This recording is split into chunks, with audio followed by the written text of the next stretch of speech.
오늘 우리에게 주신 하나님의 말씀 사도행전 9장 32절에서 43절까지 말씀입니다. 사도행전 9장 32절에서 43절까지 말씀, 우리 하나님 말씀 함께 받을 때 자리에서 일어나서 하나님 말씀 받도록 하겠습니다.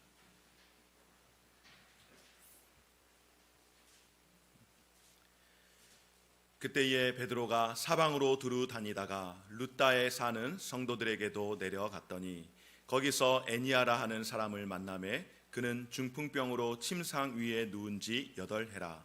베드로가 이르되 애니아야, 예수 그리스도께서 나를 낫게 하시니 일어나 내 자리를 정돈하라 한데 곧 일어나니 룻다와 사론에 사는 사람들이 다 그를 보고 주께로 돌아오니라. 요바에 다비다라 하는 여제자가 있으니 그 이름을 번역하면 도르가라. 선행과 구제하는 일이 심히 많더니 그때에 병들어 죽음에 시체를 씻어 다락에 누이니라. 룻다가 요바에서 가까운지라 제자들이 베드로가 거기 있음을 듣고 2 사람을 보내어 지체 말고 와달라고 간청하여 베드로가 일어나 그들과 함께 가서 이르매 그들이 데리고 다락방에 올라가니 모든 과부가 베드로 곁에 서서 울며 도르가가 그들과 함께 있을 때에 지은 속옷과 겉옷을 다 내보이거늘 베드로가 사람을 다 내보내고 무릎을 꿇고 기도하고 돌이켜 시체를 향하여 이르되 다비다야 일어나라 하니 그가 눈을 떠 베드로를 보고 일어나 앉은지라. 베드로가 손을 내밀어 일으키고 성도들과 과부들을 불러들여 그가 살아난 것을 보이니 온 요빠 사람이 알고 많은 사람이 주를 믿더라. 함께 읽겠습니다.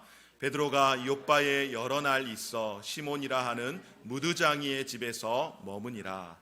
아멘. 자리에 앉겠습니다. 우리 함께 인사 나누실까요? 오늘 갑작스럽게 날씨가 추워졌죠.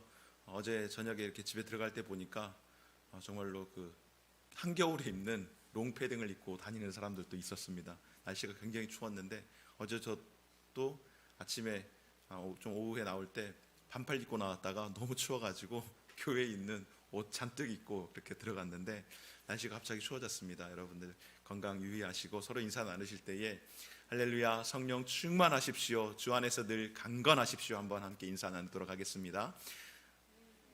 할렐루야 성령 충만하십시오, 주 안에서 늘 강건하시기 바랍니다. 함께 하신 우리 모든 성도님들 또 한절기 되어졌는데 늘 주 안에서 건강하시고 또 가정에서 예배 드리시는 또 해외에서 예배하시는 우리 모든 성도님들에게도 하나님께서 동일한 은혜를 허락하여 주실 때에 늘 성령 충만하게 하시고 또 하나님이 주시는 강건함으로 하나님이 주시는 은혜 가운데 살아갈 수 있는 귀한 성도들의 삶이 되기를 소망합니다. 오늘 이 시간에는 지난 2주간 욥기 1장을 가지고 함께 말씀을 나누었던 시간들을 이제 멈추고 다시 사도행전으로 돌아와서 말씀을 증거하도록 하겠습니다. 오늘 이 시간 사도행전 9장 말씀을 통하여서 베드로를 통한 성령님의 일하심, 성령의 역사를 함께 살피며 우리의 삶 가운데도 성령께서 늘 함께 하셔서 일하시고 역사하시는 그런 은혜들을 경험할 수 있는 귀한 성도들의 삶이 되기를 소망합니다.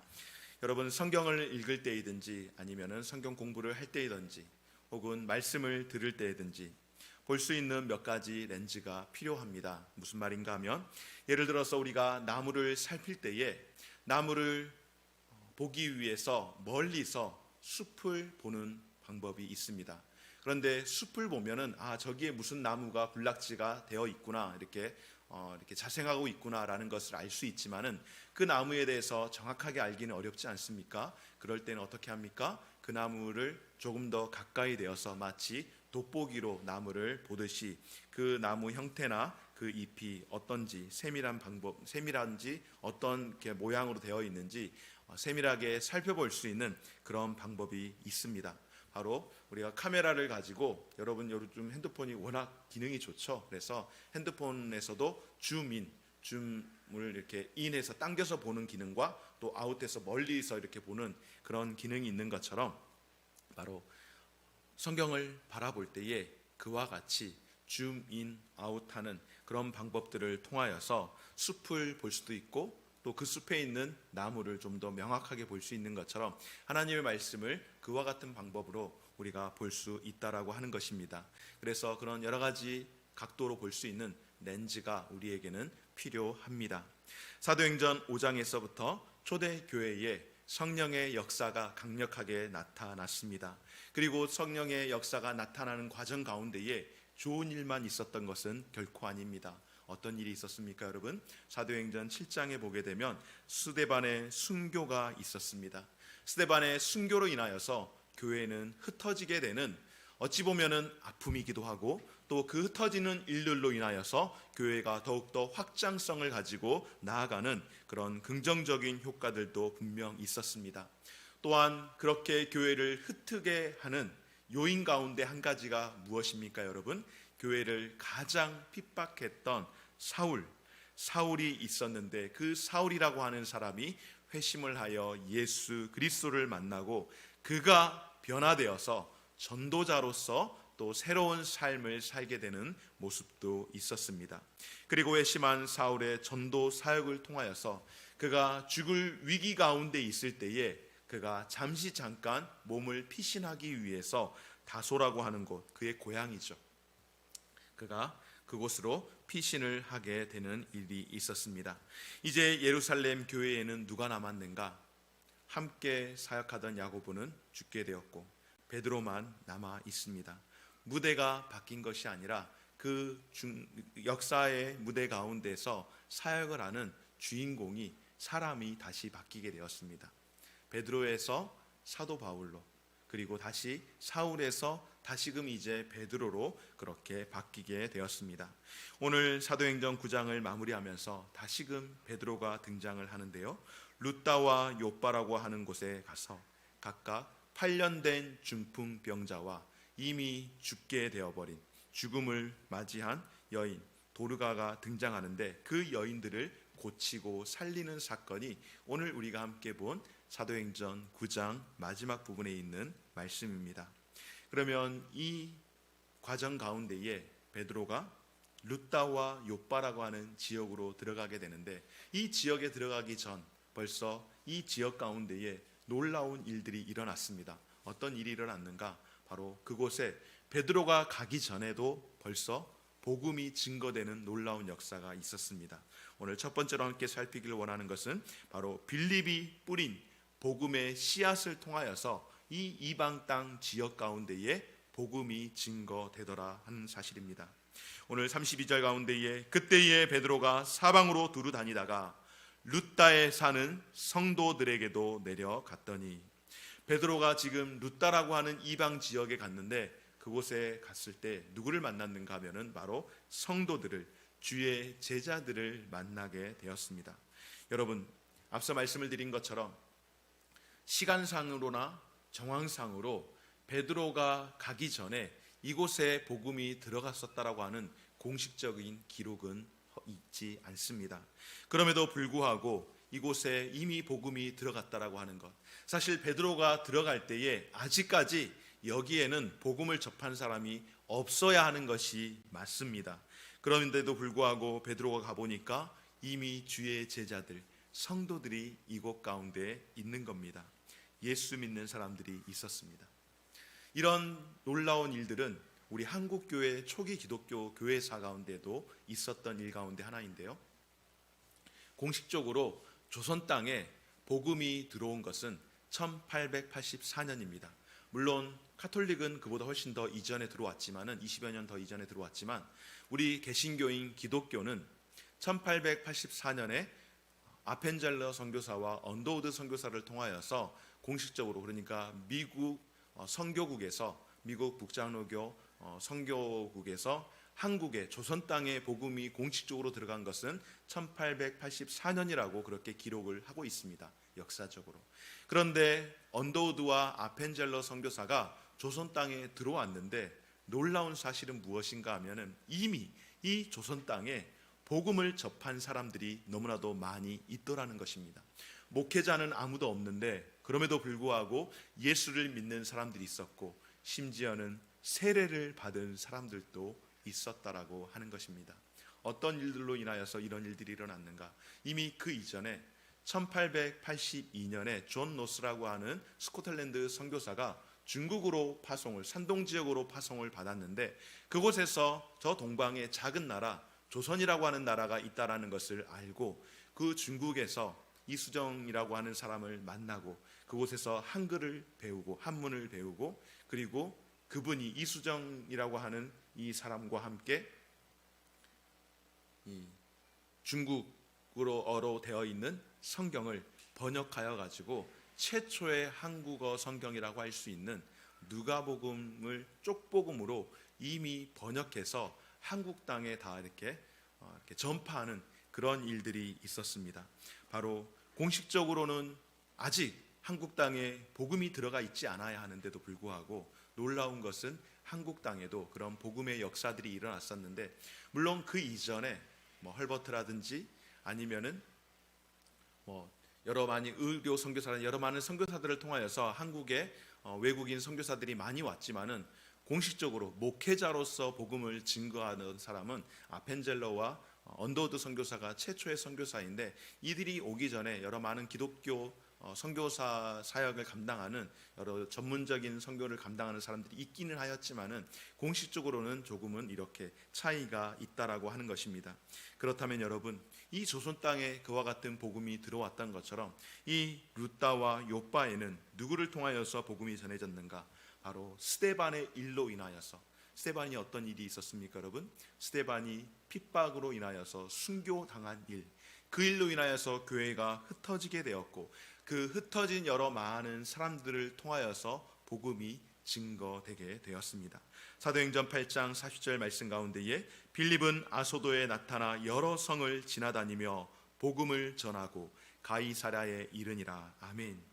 에디오피아 내시를 만나 복음을 전했던 빌립이 에디오피아 내시에게 세례를 전하여 준 다음에 성령께서 갑작스러운, 정말로 순간 이동이라도 한 듯이 성령께서 그를 끌고 가서 어디론가 데려갔습니다. 그가 아소도를 지나 가이사랴로 갔는데, 그곳에 가기 전에 여러 성들을 지났을 때에 그 과정 가운데에 루다와 욥바에도 복음이 전해지게 되었고, 오늘 베드로가 이미 빌립을 통하여서 복음을 증거한 이 지역 가운데에 복음을 증거하는 일들이 일어났습니다. 사랑하는 여러분, 이처럼 성령의 일하심은 성도들 간의 협력함을 통하여서 주님의 일을 하시도록 하는 것인 줄 믿습니다.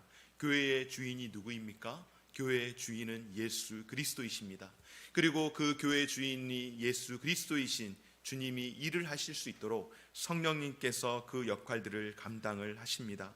성령님께서 성도들의 교제를 통하여서 일을 하시고, 또 성도들의 교제와 협력을 통하여서 교회를 세워 나가시는 줄 믿습니다. 그래서 바울은 이렇게 말씀합니다. 나는 심었고 아볼로는 물을 주었으되 오직 하나님께서 자라나게 하셨다라고 말씀을 하십니다. 무슨 말씀일까요? 교회라고 하는 곳은, 이런 이 공간은, 이런 공동체는 혼자서 독불장군처럼 할 수 있는 일이 결코 아니라는 것입니다. 그 위대한 바울조차도 나는 심었을 뿐이라고 이야기를 합니다. 그리고 물을 주는 이는 다른 이가 아닌 바로 아볼로가 물을 주었고, 그리고 그를 자라나게 하는, 교회를 자라나게 한 이는 바로 성령님께서 하셨노라고 그렇게 고백한다라고 하는 것은 성도가 함께 연합하여서 교회가 세워져 나가야 하는 줄 믿습니다. 이제 10월 말까지 4단계가 계속해서 진행이 되어지고, 아마 예측컨대 11월 정도가 되면은 위드 코로나라고 해서 단계별로 조금씩 일상을 회복하게 할 뿐만 아니라 교회 사역도, 교회 예배도 그렇게 회복이 되어야 하지 않겠습니까? 그런 마음들을 가질 때 여러분, 누구 혼자 홀로 할 수 있는 것이 아닙니다. 여기에 있는 목사 혼자 살 수 있는 일도 아니고, 장로님들끼리 모아서 할 수 있는 일도 아닙니다. 누가 함께 해야 할까요? 여러분 모두가, 저와 우리 모든 성도들이 함께 할 때에 그 가운데에 성령께서 일하시고, 성령께서 교회로 하여금 다시금 회복하게 하시며, 우리 교회뿐만 아니라 우리 조국 모든 교회를 하나님께서 회복하게 하실 줄 믿습니다. 오늘 저와 우리 모든 성도님들이 이와 같은 믿음을 가지고 다시 한번 복음으로 함께 나아갈 수 있는 귀한 성도들의 삶이 되어지시기를 주의 이름으로 축원합니다. 오늘 이와 같이 성령님께서 베드로를 통하여서 이제 일을 하실 때에 이미 먼저 그 가운데에 복음을 증거하게 하시고 베드로를 통하여서 그 땅에 들어가서 일을 하게 하십니다. 어떤 일을 하게 하셨을까요? 오늘 두 번째로 병든 자와 죽은 자를 치유하도록 하나님께서 역사하신 줄 믿습니다. 베드로가 룻다에서 빌립을 통하여서 뿌려진 이 복음의 씨앗을 통기시 이제 열매를 맺고 있는 것을 목격하게 되었는데요. 베드로가 사방을 다니면서 복음을 증거하던 중에 들른 곳이 바로 8년째 중풍병에 누워있는 애니아라고 하는 사람을 만나게 하시고 그녀를 치유하게 하십니다. 오늘 33절 말씀 함께 보시겠습니까? 거기서 애니아라는 사람을 만나매 그가 중풍병으로 침상 위에 누운 지 8해라. 베드로가 이르되 애니아야 예수 그리스도께서 너를 낫게 하시니 일어나 내 자리를 정돈하라 한데 곧 일어나니. 아멘. 여기에서 굉장히 조금 익숙한 모습을 볼 수 있는데요, 여러분. 예수 그리스도께서 너를 낫게 하신다라고 말씀하며 내 자리를 정돈하고 가라고 말씀을 선포합니다. 그때의 애니아라고 하는 이 여인이 베드로의 그 선포된 말씀을 듣고 자리를 들고 일어났는데, 여러분 어디에서 많이 들어본 말씀 같지 않습니까? 바로 38년 된 병자가 베데스다 못에서 누가 나를 도와주는 이가 없어서 저 물이 동할 때에 내가 들어가기만 하면은 내가 살 수 있는데, 내가 고칠 수 있는데 어느 누구도 나를 도와주는 이가 없어 내가 지금 수십 년째 이 연못가에서 고통 중에 있습니다라고 이야기할 때에 예수님께서 무엇이라고 말씀합니까? 38년 된 병자에게 일어나 내 자리를 들고 걸어라 라고 말씀하십니다. 그렇게 예수님의 선포를 통하여서 무려 38년이라고 하는 세월 동안 안진뱅이로 있던 중풍병자가 그와 자리에서 자리를 들고 일어났던 것처럼 오늘 베드로의 그 선포를 통하여서 지난 8년 동안 중풍으로 인하여 누워있던 애니아가 자리를 정돈하고 일어나게 된 줄 믿습니다. 사랑하는 여러분, 여기에서 특별히 내 자리를 정돈하라라고 하는 이 말씀을 직역하면은 바로 이것은 무슨 뜻인가 하면은 내 자신을 위하여서 준비하라라는 뜻과 함께 또 내 자신이 행하라, 내 자신이 베풀라라고 하는 그런 의미를 가지고 있다라고 합니다. 그러니까 여러분, 지금까지는 누군가가 수고를 해 주어야만 내가 도움을 받아서 살아갈 수밖에 없는 인생이었지만 이제는 어떻습니까? 자리를 들고 일어났으니 누군가를 위해서 너도 그 일을 하여라. 누군가를 위해서 받은 은혜를 가지고 이제 너도 흘려보내는 삶을 살라라고 그렇게 베드로가 선포한 줄 믿습니다.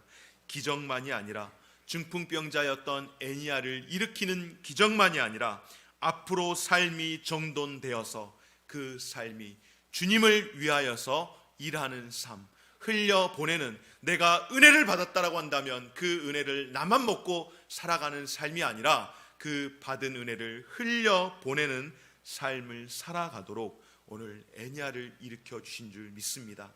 사랑하는 여러분, 우리가 은혜를 받았다라고 하는 것은 내가 은혜를 받았습니다, 오늘 은혜 받았습니다, 아멘하고 감사하고 끝나는 인생이 아니라 그 받은 은혜를 기뻐하면서 그 기쁨의 은혜를 또 누군가에게 흘려보내는 자의 삶, 그것이 바로 우리의 자리를 들고 일어나 선포하면서 세상을 향하여 나아가는 삶인 줄 믿습니다. 오늘 저와 우리 모든 성도님들의 삶이 그렇게 흘려보내는 그런 삶이 되어지시기를 주의 이름으로 축원합니다. 계속해서 베드로가 또한 어떤 일들을 행합니까? 욥바에서 다비다라고 하는 여제자를 살리는 놀라운 역사를 보게 하십니다. 오늘 36절 말씀 가운데에 욥바에 다비다라 하는 여제자가 있으니 그 이름을 번역하면 도르가라. 선행과 구제하는 일이 심히 많더니 그때에 병들어 죽음의 시체를 씻어 다락에 누이니라. 아멘. 다비다라고 하는 여인은 번역할 때에 헬라어로 도르가라고 그렇게 번역을 할 수 있다라고 성경에서 기록을 합니다. 또 오르가나 다비다나 같은 이름인데요. 다비다의 특징은 어떤 사람인가? 바로 그녀는 선행과 구제가 심히 많았던 사람들입니다. 그 주변에 오늘 다비다의 죽음으로 인하여서 함께 슬퍼하던 사람들이 대다수가 과부들입니다. 아마도 이 과부들을 위해서 선행을 참 많이 했던 것 같습니다. 이 과부들을 위해서 구제하는 일들을 많이 했던 것 같습니다. 당시 옷이 굉장히 귀한데 오늘 다비다가 성령께서 주신 긍휼의 마음을 따라서 성도들을 섬겼던 일 가운데 하나가 바로 옷을 짓고 속옷을 만들어서 많은 사람들에게 구제하는 일 가운데에 귀한 사역을 감당했음을 볼 수가 있습니다. 그래서 다비다가 죽자 이들은 다비다를 장사 지내지 않고 룻다에 있는 베드로를 청하여서 속히 우리에게 와주시기를 강권을 하는 것입니다. 여러분, 이미 죽은 다비다를 놓고 지금 뭐 하려고 베드로를 불렀을까요? 베드로에게 장례 집례해달라고 불렀을까요? 아니요, 그렇지 않습니다. 베드로를 통하여서 이미 애니아라고 하는 여인이 지난 8년 동안 중풍병에 시달려 누워 있었는데 그 여인을 일으켜 세웠다라고 하는 그 소식을 듣고 다비다를 고쳐주시기를, 다비다를 살려주시기를 바라는 마음으로 베드로를 부르지 않았겠습니까? 룻다에 있던 베드로가 다비다의 슬픈 소식을 듣고 가부들의 간청을 듣고 욥바에 오게 되었습니다. 가부들이 시체를 놓고 울고 있을 때에 이미 죽은 시체, 이미 씻어서 다락에 누였다라고 하는 것은 염을 다 깨끗이 이제 마쳤다라고 하는 이야기 아니겠습니까? 이때에 베드로가 지금 시신으로 누워있는 다비다에게 찾아왔습니다. 오늘 40절 말씀 가운데에 베드로가 사람을 다 내보내고 무릎을 꿇고 기도하고 돌이켜 시체를 향하여 다비다야 일어나라 하니 그가 눈을 떠 베드로를 보고 앉은지라. 아멘.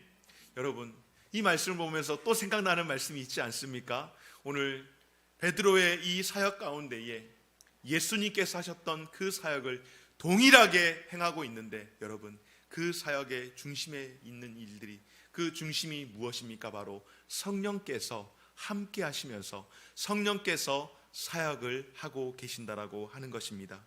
마가복음 5장 41절 말씀에 보면은 예수님께서 이와 유사한 바로 이미 죽어서 시신이 되어 있는 소녀를 향하여 소녀야 일어나라 달리다굼이라고 할 때에 죽었던 소녀가, 해당장 야이로의 딸 그 소녀가 살아나는 놀라운 역사를 보지 않습니까? 바로 베드로가 예수님께서 선포하셨던 그 선포의 말씀으로 여인아 일어나라, 여자야 일어나라 달리다굼 행할 때에 성령께서 그 가운데 역사하셔서 다비다가 일어나 눈을 떠 자리 가운데에 앉게 된 줄 믿습니다. 슬픔 가운데 있었던 모든 여인들에게, 절망 가운데 소동하며 울고 있던 모든 여인들에게 오늘 예수님께서 하셨던 이 일들을 성령께서 베드로를 통하여서 역사하시고 하나님의 그 복음이 증거될 수 있도록 허락하신 줄 믿습니다. 사랑하는 여러분, 성령께서 오늘 베드로를 통하여서 다시금 이와 같이 룻다와 욥바에서 이런 일을 행하신 이유가 무엇일까요? 오늘 첫 번째로 함께 기억하기를 원하는 것은 바로 이 모든 역사는 예수 그리스도를 통하여서 룻다에서 베드로가 8년 된 중풍병자를 일으켜 세울 때에 무엇이라고 말씀합니까? 예수 그리스도께서 너를 일으키신다라고 말씀을 하는 것, 그것은 오늘 베드로가 선포하고 고백하는 것은 이 일들은 내가 나의 과실을 위해서 행하는 일이 아니라 오직 예수 그리스도께서 고치신다라고 하는 것을 오늘 저와 여러분들에게 허락하시는 말씀인 줄 믿습니다. 사랑하는 여러분, 육체의 질병 가운데 있습니까? 마음의 질병 가운데 있습니까? 마음의 어둠의 영이 여러분들을 사로잡고 있습니까? 오늘 이 시간 예수 그리스도의 그 거룩하신 영이 저와 여러분들의 묶인 것과 모든 매어 있는 것들을 다시금 자유할 수 있도록 고치시고 치료하시고 회복하게 하시는 놀라운 은혜들을 경험할 수 있기를 주의 이름으로 축원합니다. 사랑하는 내 삶에서, 사랑하는 내 아내와 내 남편에게, 내 자녀에게서, 내가 행하는 그 모든 삶 가운데서 나를 묶고 나를 고통스럽게 하는 모든 그 묶임 가운데서 예수 그리스도의 이름으로 명할 때에 내가 자유하게 될지어다 라고 그렇게 선포하며 살아갈 수 있는 우리 모든 성도들 되어주시기를 주의 이름으로 축원합니다. 뿐만 아니라 이와 같이 주님이 행하신 일의 두 번째는 무엇인가? 바로 복음의 전도가 일어날 때에 그 가운데에 열매를 맺게 하는 놀라운 일들, 바로 예수 그리스도의 그 복음을 통하여서 돌아오게 하는 그 일들을 허락하시기 위함인 줄 믿습니다. 오늘 이 두 여인의 회복을 통하여서 어떤 일이 일어났습니까? 오늘 35절과 42절 말씀 우리 한번 함께 읽어볼까요? 시작. 룻다와 사론에 사는 사람들이 다 그를 보고 주께로 돌아오니라. 아멘. 온 요빠 사람이 알고 많은 사람이 주를 믿었더라. 아멘. 이것인 줄 믿습니다. 예수 그리스도의 복음의 선포는 바로 이와 같은 귀한 열매를 맺도록 하기 위함인 줄 믿습니다. 사랑하는 여러분, 저와 여러분 우리의 삶 가운데도 이런 크고 작은 기적들이 굉장히 아마 많이 있었을 줄 압니다.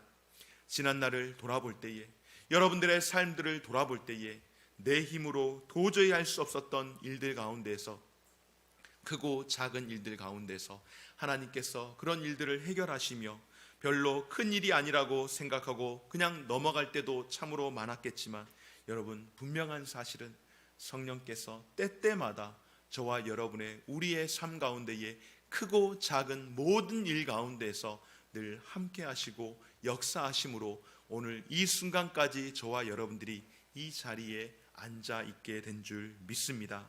여러분, 내가 때로는 기적의 수혜자가 되기도 하고, 또한 내가 그 기적의 도구로서 시혜자로서의 역할을 감당하기도 하는 줄 믿습니다. 이 시간 바라기는 우리의 삶에 성령께서 행하시고 함께 하시는 은혜가 늘 충만케 되어지시기를, 매일매일의 삶 가운데에서 그런 은혜들을 고백할 수 있는 우리 모든 성도들 되어지시기를 주의 이름으로 축원합니다.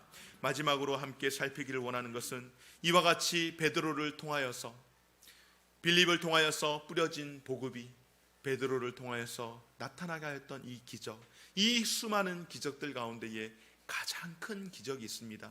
오늘 세 번째로 가장 놀라운 기적이 있는데요, 여러분 무엇인가 하면 8년 동안 중풍병자가 일어났다라고 하는 것, 여러분 엄청난 기적입니다. 더군다나 죽은 사람이 살아났다라고 하는 것은 아마 그 지역 가운데에, 요빠 지역 가운데에 순식간에 퍼지는 그런 일들이 아니었겠습니까? 죽은 다비다가 살아났을 때에 얼마나 많은 사람들이 감격하고 기뻐했겠습니까? 특히 그녀가 죽은 것을 보고 슬퍼하던 그 과부들이 얼마나 기쁨에 잠겨 있었겠습니까? 그런데 놀랍게도 베드로는 곧장 요빠를 떠나지 않고 이 요빠라고 하는 지역에서 여러 날을 머무는데요, 오늘 43절 말씀 어디에 머무는가 볼까요? 베드로가 요빠에 여러 날 있어 시몬이라고 하는 무드장이의 집에서 머무니라. 아멘. 여러분, 지금 베드로가 룻다라고 하는 이 지역에서 8년 된 안진뱅이를 일으켰습니다. 그리고 요빠라고 하는 곳에서는 죽은 이를 살려냈습니다. 베드로의 소문이 아마 그 지역을 파다하게 그렇게 아마 다 접수를 하지 않았겠습니까? 전파되지 않았겠습니까? 그러면 그런 일들로 인하여서 어떤 일이 일어날까요? 수많은 병자들과 수많은 사람들이 지금 베드로에게 몰려오지 않겠습니까? 또 베드로에게 몰려왔을 때에 베드로가 그곳에서 아마 계속해서 복음 전하는 일들을 하고 많은 사람들을 고치는 일들을 감당했을 겁니다. 그런데 이것이 하루 이틀 만에 할 수 있는 일이 아니라 여러 날 동안 해야 하는 일이었기에 어느 한 곳에 머물러 있어야 하는데, 여러분 베드로가 지금 우리 교회에 왔다면, 지금 우리 교회에 와서 이와 같은 말씀을 증거하셨다면 오늘 저녁에 베드로 누가 모시겠습니까? 여러분, 오늘 저녁에 여러분 베드로 누가 모실래요? 아무도 안 모실래요? 여러분, 이럴 수가 있습니까? 베드로 같은 이런 위대한 분을 아무도 안 모실 거예요? 그냥 제가 어디 호텔로 모시고 가면 될까요? 그럴까요? 그때는 호텔이 없었어요. 그럼 어떻게 하면 좋을까요? 누군가 베드로를 모시려고 하지 않겠습니까? 장로님들 가정에서 모시려고 하거나 집사님들 가정에서 모시려고 하거나, 제가 어렸을 때에는, 제가 시골에서 자랐다라고 말씀을 드렸잖아요. 부흥회를 하면은 목사님들을 모실 곳이 없었어요. 어디서 모시냐면은 주로 대체적으로는 이제 사택에서 모시죠. 주로 이제 저도 사택에서 머물렀으니까 이제 서재에서 이제 많이 계시도록 합니다. 말씀도 준비하셔야 하니까. 그러면 이제 저희 부친께서 이제 어차피 강사 목사님이 오셔서 집회를 계속해서 하시는 거니까 강사 목사님을 서재에 모시는 겁니다. 그런데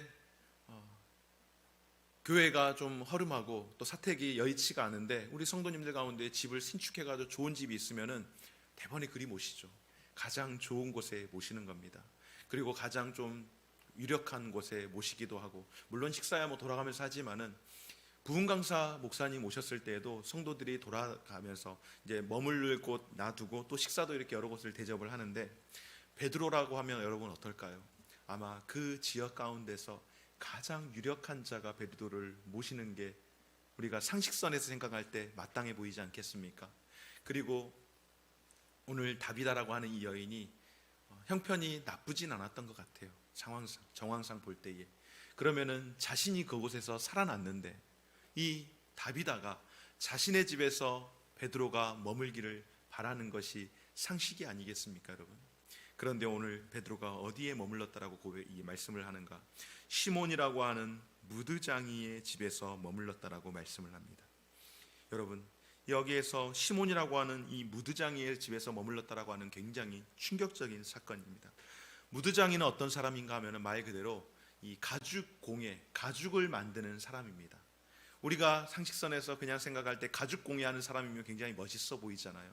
가죽을 얻으려면 어떻게 해야 돼요? 여러분, 짐승을 죽이고 그 사체에서 벗겨낸 가죽을 가지고 공예 일을 하는 겁니다.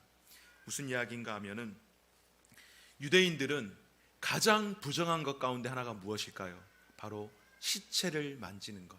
가장 부정한 것은 시체, 시신, 사람뿐만 아니라 동물도 똑같습니다. 이 시체를 만지는 사람은 가장 부정한 사람입니다. 죄인으로 취급을 받았던 사람입니다. 그러니 그 부정한 사람과 함께 있는 것 또한 부정한 것이며, 그 부정한 사람이 음식을 먹을 때에 그 부정한 음식을 함께 먹는 것 또한 가장 부정한 일입니다. 유대인들은 율법을 굉장히 중요시하면서 살았던 사람입니다. 그러기에 이 무드장이라고 하는 사람은 그 당시의 시대에 사람으로 취급을 받지 못하던 죄인처럼 취급받던 세리와 같은 그런 사람이 바로 오늘 시몬이라고 하는 무드장입니다.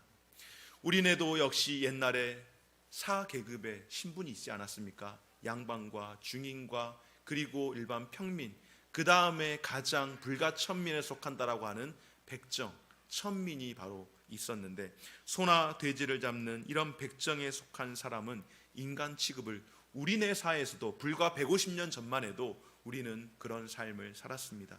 그런데 여러분, 굉장히 아이러니한 것은 무엇인가?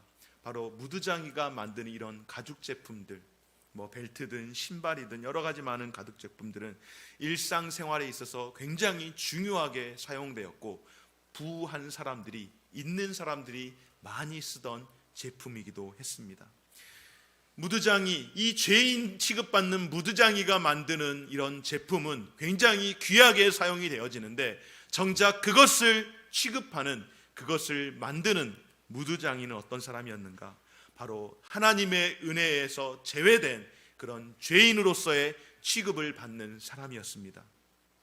마치 백정이 잡는 고기는 귀하다라고 여기며 맛있게 먹으면서, 정작 그 백정은 천하게 여기는 우리네 삶의 모습과 별반 다르지 않았습니다. 너무나도 이율배반적인 그런 모습 아니겠습니까?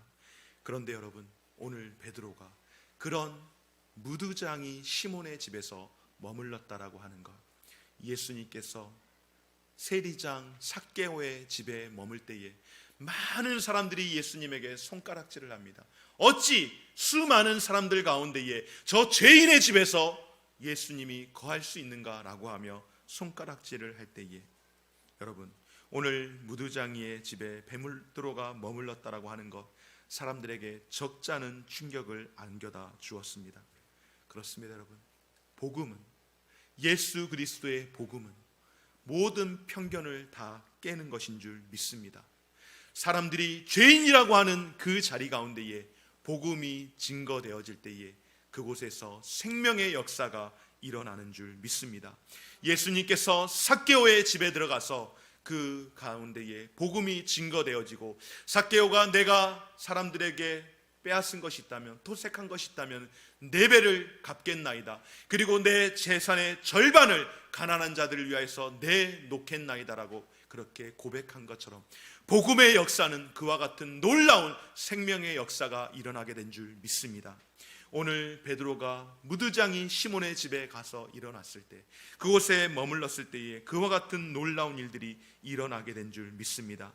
성령께서 바로 이곳에 들어갔을 때에 과거의 모순된 관습으로부터 벗어나서 새로운 삶을 살게 한 줄 믿습니다. 여러분, 오늘 계속해서 대비해서 말씀을 많이 제가 드리는데요, 한국의 초대 교회 장로교, 첫 번째 장로교가 어디에 있는가 하면은 바로 세문안교회입니다. 세문안교회 들어보셨죠? 세문안교회가 바로 언더우드 선교사님이 세운 교회이죠. 그리고 감리교회 첫 번째 교회는 정롱교회입니다. 바로 아펜젤러 선교사님이 세운 교회입니다.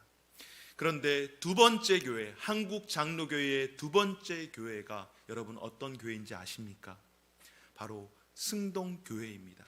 승동교회가 한국의 두 번째 장로교회인데, 이 승동교회, 두 번째로 지어진, 한국의 두 번째로 지어진 장로교회인 승동교회의 전신이 곤당골 교회라고 하는 곳입니다. 옛날에 지명으로 있던 곳인데, 이 곤당골이라고 하는 것, 한양 도성 밖에 이 곤당골이라고 하는 곳이 있는데, 이 곤당골에 누가 살고 있었을까요? 바로 백정들이 살고 있던 곳입니다. 한국의 언더우드 선교사님이나 아펜젤러 선교사님은 와서 한국의 그러니까 사회 지도층을 중심으로 복음을 전했다라고 한다면, 한국에 와서, 이 조선 땅에 와서 복음을 전하는데 이 복음의 현지화 사역을 해야겠다라고 고백하고 장정하고 복음을 전했던 선교사님이 있습니다. 바로 사무엘 무어라고 하는 선교사님입니다. 사무엘 무어라고 하는 선교사님인데, 이 선교사님이 현지에서 복음을 전해야겠다라고 하면서 바로 백정들이 살고 있던 마을 곤당골이라고 하는 그곳에서 복음을 전하며 그곳에서 먹고 자며 지내면서 교회를 세웠는데, 그 교회가 한국 최초의 교회 두 번째, 한국의 두 번째 장로교회 곤당골 교회이고, 이 곤당골 교회가 지금의 승동교회의 전신이 되었습니다. 사랑하는 여러분, 진리가 무엇입니까? 주의 영이 무엇입니까? 우리를 돕는 성령이라고 말씀하십니다. 바로 주의 영은 우리를 중보하시는 예수 그리스도라고 말씀하십니다. 그러므로 예수 그리스도의 영이신 성령이 어디에서 무엇을 하시는가? 바로 우리 가운데에서 우리의 관습과 매었던 우리의 습관들, 고정관념들을 다 깨트리시고 우리 안에서 자유를 얻게 하시는 줄 믿습니다. 세상에 매었던 시선이나 편견들 가운데서 우리를 자유하게 하시고 거짓과 근심과 염려로 묶여있던 우리의 삶을 자유하게 하시는 줄 믿습니다. 요한복음 8장 32절 말씀 가운데에 진리를 알지니 진리가 너희를 자유롭게 하리라. 주는 영이시니 주의 영이 계신 곳에는 자유가 있느니라. 아멘. 사랑하는 여러분, 우리의 인생 가운데에서 가장 놀라운 기적이 무엇입니까? 바로 죄인된 우리가, 죄에 매여있던 우리가, 죄 가운데서 사로잡혀서 죽을 수밖에 없고 지옥의 구덩이에 들어가 살 수밖에 없는 우리가 그 모든 관습과 습관에서 이제 구원받아 자유하게 된 것, 그것이 우리의 인생 가운데서 가장 크고 놀라운 기적인 줄 믿습니다. 사랑하는 여러분, 베드로가 이와 같이 할 수 있었던 것은 그에게 스스로의 능력이 있어서가 결코 아닙니다.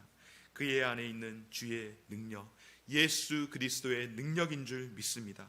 오늘 저와 여러분들이 다시금 우리 안에 내주하고 계시는 성령께서 정말로 강력하게 역사하시며 내 안에 계신 성령께서 주인으로 지배하실 수 있도록 다시금 우리의 마음을 주께 내어드릴 수 있는 저와 우리 모든 성도들의 삶이 되어지시기를 주의 이름으로 축원합니다. 사랑하는 여러분, 오늘 이 시간 함께 기도드릴 때에 하나님 우리에게도 그런 은혜 주시기를 간절히 소망합니다. 수많은 편견과 시선 가운데서 자유하는 삶을 살 수 있도록 주어 도와주옵소서. 더 이상 내 안에 이율배반적인 그와 같은 모습들은 버리게 하시고 자유함으로 살아갈 수 있도록 도와주시되, 내 안에 계시는 성령님의 그 음성 가운데에 순종할 수 있는 믿음을 내게도 허락하여 주시옵소서. 성령의 일하심을 통하여서 다시금 내 안에 기쁨을 회복하는 그런 맛을 볼 수 있는 삶이 될 수 있도록 주여 도와주시옵소서. 성령의 일하심과 그 은사를 따라서 살아갈 수 있는 삶이 될 수 있도록 도와주옵소서. 오늘 내게 그와 같은 은혜를 주시고 내 안에 계시는 성령을 통하여서 다시 내 안에서 기쁨을 회복할 수 있는 귀한 삶이 되게 해달라고 그렇게 고백하며 살아갈 수 있는 저와 우리 모든 성도들의 삶이 되어지시기를 주의 이름으로 간절히 축원합니다. 우리 이 시간 말씀을 기억하시면서 함께 찬송하실 때에 내가 매일 기쁘게 순례의 길 행하면 성령이 내 안에 계심으로 말미암아 내가 기뻐하고 또한 기뻐합니다라고 그렇게 고백하며 함께 찬송하며 기도하며 나아가겠습니다.